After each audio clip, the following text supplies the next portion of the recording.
Alright mga boss, pasensya na po sa hindi po na-replyan. So sobra pong daming inquiries natin. Hindi po agad-agad natin na-replyan isa-isa. So itry po namin makapag-reply sa inyo.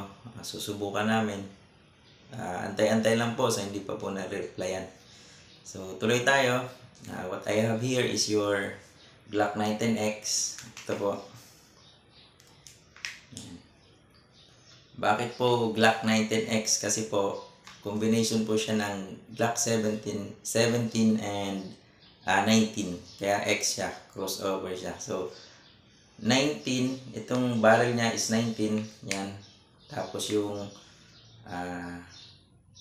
grip niya o yung handle niya is 17 po siya. Standard ng Glock 17 yung magazine niya. So mahaba siya.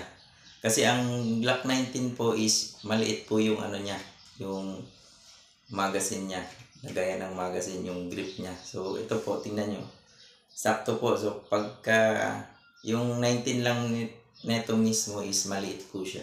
So hanggang dito lang po siguro yun, hanggang dito. Yan po ang Glock 19. So maliit din yung barrel niya. Concealed carry po siya. Ang cute nga niya po.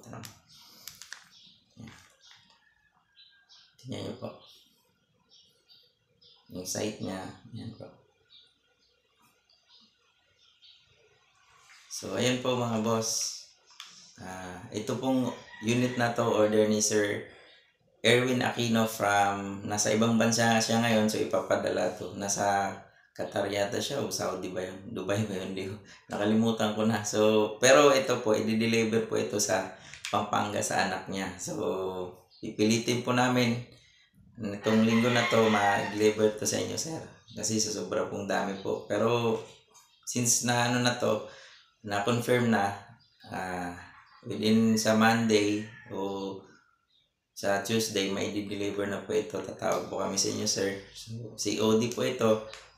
Doon na po pagdating na po sa inyo po ang ano na ito. Payment nito. So, ayan. I-test fire po natin. Kapag bumili po sa amin, kung ano po yung nakalagay doon, nakalagay po dito, kasama na po ito yung isang gas, tsaka 4,000 rounds na BBs. Ayan. Solid plastic po yan. Ayan, baka sa mga nagtatanong, solid plastic po siya. Ayan po, so test fire natin. Ito yung magazine niya. Ilagyan ko na rin ng bala. So lalagyan natin ng kaunting gas for test fire.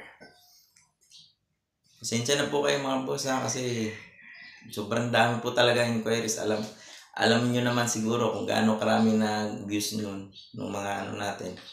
So hindi po agad natin ma-reply. Pasensya po kayo. Pero try natin makapag-reply. Dami po kasing pending orders eh. Susubukan natin makapag-reply doon sa hindi pa nare-replyan. So antay-antay lang po kayo. So ang paglagay po ng gas, pag ganyan po, pababa. Oh, singaw po yun. Kailangan shoot na shoot. Oh, hindi po siya na-shoot eh.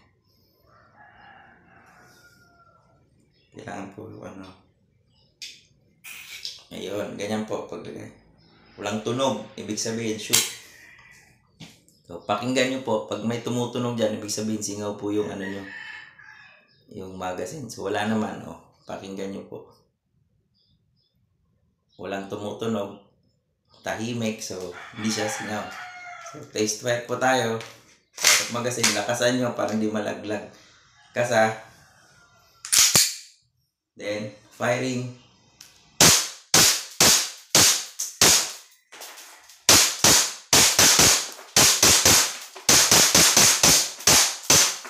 Yan. Pag wala na siyang bala, automatic siya nag-open bolt. Yan, wala na siyang bala.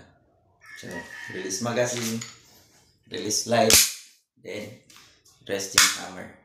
Yun lang po, BM, sa may gusto. Thank you.